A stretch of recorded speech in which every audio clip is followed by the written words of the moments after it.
Ассаляму алейкум, сәлем баршаңызға, каналыма қош келдіңіздер. Бүгін сіздермен осындай өте дамды үлпілдеген нәзік бөлкелердің рецептісімен бөлісім келіп тұр. Яғни синнабон. Синнабонды жақсы көрмейтін жан жоқ шығар. Бұл ішіне корица қосылған және иісі бұрқырап тұратын, дәмі де өте керемет бөлкелер. Менің ең сүйікті бөлкелерім деп айтсам да болады. Міндетті түрде видеоны соңына дейін қараңыздар. Бізге оған ұн, қант, сүт, сармай, тұз, аштыққа және бір жұмыртқа керек болады. Қамырына сүтіміз жылы болу қажет. Оған жаңа аштықымызды, сармайымызды, тұзымызды, қантымызды саламыз және жұмыртқамызды салып, барлығын араластырып аламыз. Жақсылап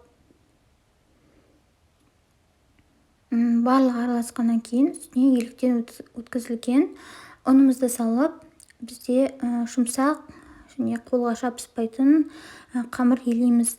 Ұнның тығыздығына байланысты сіздерде ұн көп немесе аз кетуі мүмкін, сондықтан көз мөлшеріне қараңыздар. Егер де жабысқақ болып жатса, кішкене ұн қосып елеулеріңізге болады. Осылай елеп аламыз. Енді жылы жерге сағат жарым, 2 сағат көтерілгенше қойып қоямыз. Бізде осылай көтерілді.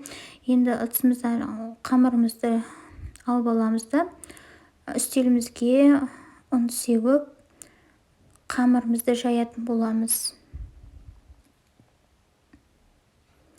Қамырымыз өте ондай жабысқақ болмайды, себебі бұның құрамында бізде сармай бар. Бізде оқтаумен осылай жаңа жайып шығамыз. Бізде 4 бұрышты қамыр шығу қажет.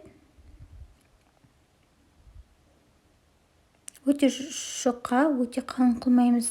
1 сантиметрде болу керек. Қалыңда үстіне ерітілген сармайды жағамыз.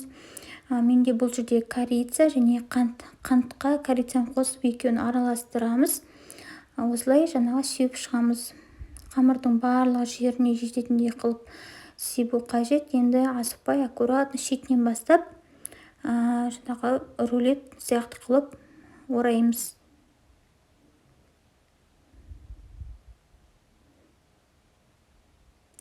Біздің бөлкелерімізді осындай жіппен кесіп аламыз. Өте ыңғайлы. Пышақпен кессеңіздер де болады, жіппен де кессеңіздер болады. Бірақ жіппен кескен осындай өте әдемі, түп-түзеу болып шығады. Сондықтан жіппен кескен абзал.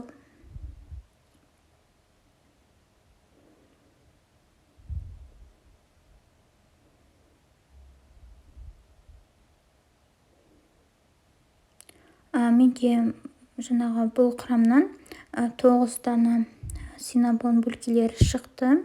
Енді осыны 180 градусқа 25 минут пісіріп аламыз. Оған дейін біз жаңағы үстінде помадкасын дайындаймыз. Сармайға бөлме температурасына творожный сырды, сахарный пудраны қосып венчикпен араластырамыз. Мен де бұл жерде ең басында венчикпен араластырдым да, соңында маған ыңғайсыз болды, сондықтан миксермен араластырып жібердім.